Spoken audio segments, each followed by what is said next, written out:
Hello friends, welcome to my YouTube channel किरचा fun. आज की कहानी है मुट्ठी भर अनाज। बहुत समय पहले की बात है। रामनगर में रामनी नाम की एक सुंदर महिला रहती थी। वह विभिन्न ललित कलाओं विद्याओं के अच्छे ज्ञान के साथ एक विद्वान महिला थी। एक दिन अपने गर्व और अपनी क्षमताओं के अहंकार के कारण उसने अपने घर के बाहर एक होर्डिंग लगा दी, जिसमें लिखा था, जो कोई भी मुझे हास्य बुद्धि और प्राचीन ग्रंथों के ज्ञान में हरा देगा, उसे मैं 1000 सोने के सिक्कों का इनाम दूंगी। यह क्षेत्र के सभी विद्वानों के लिए प्रतिष्ठित का विषय बन गया। यह बर्ताव देखकर कई प्रतियोगी नाराज थे और शब्दों के युद्ध में रामनी को हराने की कोशिश में थे, लेकिन उनमें से कोई भी सफल न हो पाया। इसी तरह दिन बीतते गए। एक सुबह एक विक्रेता उसके घर के पास जलाऊ लकड़ी बेचते हुआ गुजरा। वह आदमी अपनी ऊंची आवाज में चिल्ला रहा था, जलाऊ लकड़ी लो, मजबूत जलाऊ लकड़ी लो। क्या कोई है जो मजबूत और चिरस्थायी जलाऊ लकड़ी चाहता है? विक्रेता लगातार चिल्लाता रहा और उसकी तीखी और ऊंची आवाज़ थी, जिससे रामनी परेशान हो गई।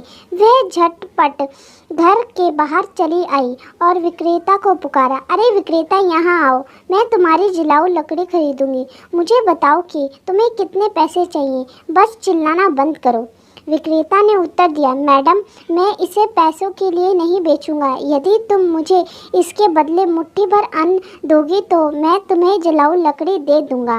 रामनी ने उसे वह देने का वादा किया जो वह चाहता था और उसने घर के पीछे लकड़ियां फेंकवाने का आदेश दिया। विक्रेता ने कहा, मुझे एक मुट्ठी अनाज चाहिए। मैडम, क्या आप समझ रही हैं मुझे क्या चाहिए? रामनी ने विक्रेता पर चिल्लाते हुए कहा, आप मुझसे पूछ रहे हैं कि मुझे मुट्ठी भर अनाज का मतलब समझ में आया या नहीं? मैं इस पूरे जिले की सबसे विद्वान महिला हूँ। तुम्हारी हिम्मत कैसे हुई मुझे इस तरह का सवाल पूछने की?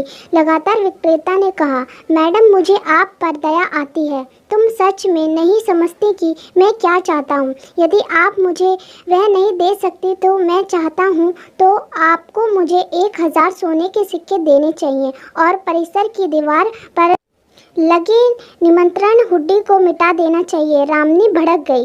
उसने गुस्से से पूछा, क्या बकवास कर रहे हो? विक्रेता ने कहा, यह कोई बकवास नहीं है। मैंने तुमसे कहा था कि मैं क्या चाहता हूँ और तुम मुझे वह प्रदान नहीं कर सकती। अब यदि तुम कीमत नहीं चुका सकती तो तुम्हें मुझे 1000 सोने के सिक्के देने होंगे, क्योंकि तुम स्पष्ट रूप से यह नहीं समझ पाई कि मैं क्या चाहता हूँ। और ऐसा समझकर मैंने तुम्हें वाणी युद्ध में परास्त किया था। दोनों के बीच गर्मा गर्म बहस शुरू हो गई और फिर रामनी ने न्याय के लिए प्रांतीय न्यायालय का दरवाजा खटखटाने का फैसला किया। उसने जज के सामने अपनी दलील पेश की, माय लॉर्ड, यह जलाऊ लकड़ी बेचने वाला पागल है और बकवास कर रहा है। उसने जलाऊ लकड़ी के भार के बदले मुट्ठी भर अनाज मांगा। मैंने उसे वह देने के लिए राजी हो गई, लेकिन वह मुझे कह रहा है कि तुम्हें नहीं पता कि इसका क्या मतलब है और वह चाहता है कि मैं घर के सामने लगे बोर्ड को मिटा दूं। मैं न्याय की गुहार लगाती हूँ। जज ने विक्रेता से पूछा कि यह तर्क क्या है। उसने विनम्रतापूर्वक उत्तर दिया, श्रीमान, मैंने उसे पहले ही बताया था कि जलाऊ लकड़ी की कीमत के लिए उसे मुट्ठी भर अनाज कीमत चुकानी पड़ेगी।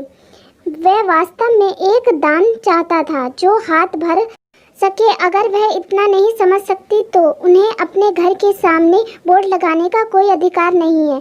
जलाऊ लकड़ी विक्रेता द्वारा रामनी को पछाड़ दिया गया और विक्रेता के पक्ष में फैसला सुनाया गया। रामनी को उसे 1000 सोने के सिक्के देने का आदेश दिया गया और उसे अपनी दीवार से होर्डिंग बोर्ड हटाना पड़ा। वह मजाकिया विक्रेता कोई और नहीं, वह गांव का मुखिया था। वह सिर्फ उस रामनी के अहंकार से उसको अवगत कराना चाहता था। इसी प्रकार उसे सबक सिखाने के लिए एक जलाऊ लकड़ी विक्रेता के रूप में उसने भेष धारण किया। हमें इस कहानी से ये सीख मिलती है कि अहंकार और अभिमान बुरे गुण होते हैं, इनसे हमें हमेशा दूर रहना चाहिए। अगर दोस्तों आपको हमारी कहानी अच्छी लगी हो तो हमारे चैनल को सब्सक्राइब करें। Thank you so much.